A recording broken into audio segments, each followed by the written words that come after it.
You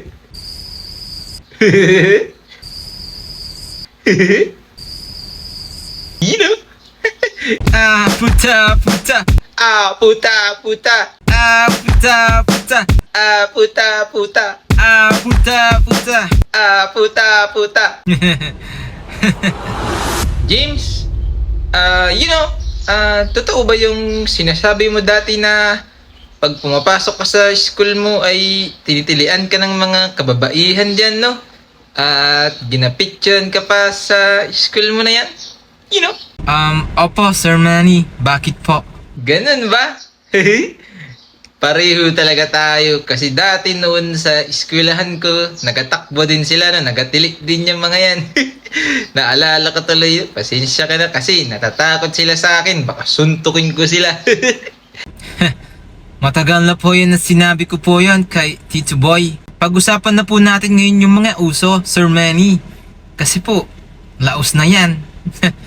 Kagaya ba ng mga sneakers yan? Porkit marami kang signature shoes mo, ha? Pero paborito ko yung uso ngayon, yung sa Lakers mo na ginagamit, no? Superstar ka dun, no? Sir Manny? Si LeBron James po yun. Are you kidding me? Sabi mo, Kwan, iuso naman yung mga sneakers, NBA na yan, ah. Mayroon pa bang uso ngayon na lumalabas dyan na hindi ko alam, ah? Aba, pagalitan ko sekretary ko. Yung bagong kanta po ngayon, Sir Manny. Yung kay Rose at saka kay Bruno Mars, yung collaboration po nila. James naman! Akala mo sa akin siguro outdated ako, no? Hindi na ako probinsyano, James, ha? Yan ba yung sinasabi mo na puta, puta, puta, puta?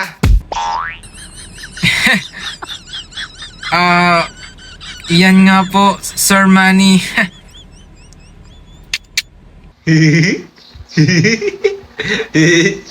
Bakit parang diskumpiyado ka sa kinanta ko, James, ha? Umiiling yung ulo mo. Sayang naman yung kagandahan mo na yan, James. Sir Manny? Joke lang, no, James naman. Siyempre, kagwapuhan mo. Speaking of, kagwapuhan, payag ka ba na pareho tayo na, kuwan ba? Pugi, tsaka malakas yung dating natin, pareho. Payag ka ba dyan?